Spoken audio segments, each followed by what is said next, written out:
Prior scholarship of Sarah Orne Jewett's The Country of the Pointed Firs has characterized its landscape within traditions of transcendentalism, pastoralism, and regionalism. Transcendental historian and scholar Paula Blanchard's 1994 book, Sarah Orne Jewett, views Dunnet Landing through the lens of the transcendentalist, claiming, "The role of nature in pointed firs remains essentially transcendentalist, wild creatures and plants being both embodiments and messengers of a universal anima." However, Jewett's close focus on the importance of community relationship suggests she may have rejected ideas on nature's abilities to solve human problems, and saw instead nature as opposing and creating difficulties for her characters. Blanchard's portrayal of the author suggests Jewett married real landscapes with fictional ones. Jewett herself lived alternating periods of solitary work with engagement in village life. The Sarah Orne Jewett Companion by Robert L. Gale asserts that the landscapes in Jewett's collected works may very well have been based on those of Boothbay Harbor, Maine, and also on the author's travels throughout New England.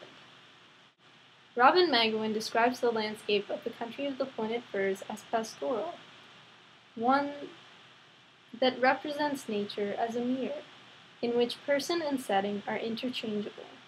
This view of pastoral landscape suggests a nuanced story in the combination not only of country life, but also of hardship. The authorial voice and narrator's role suggests a character who has, in the process of fleeing from city to countryside, rediscovered a community within it.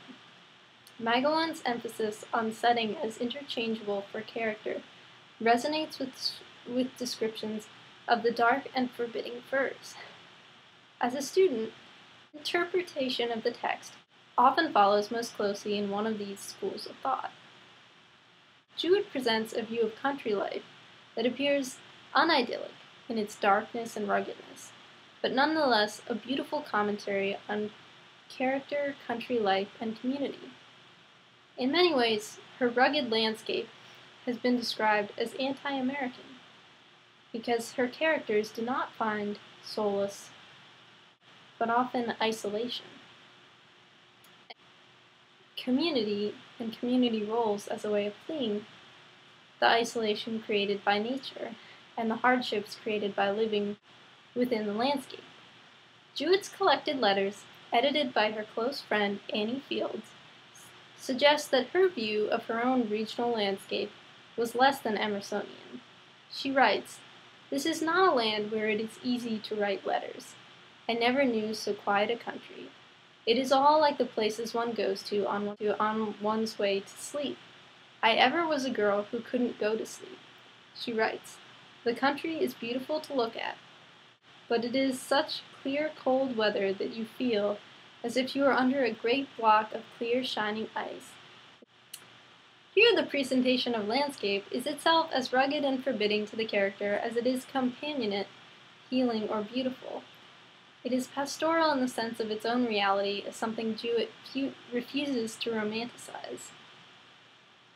Gale references other scholarship which suggests that Jewett's view best celebrates an ordinary person's loyalty to family and adoration of nature. This rings true for the modern reader in its presentation of the tangible Maine landscape, at the last beautiful, forbidding, and ever-present.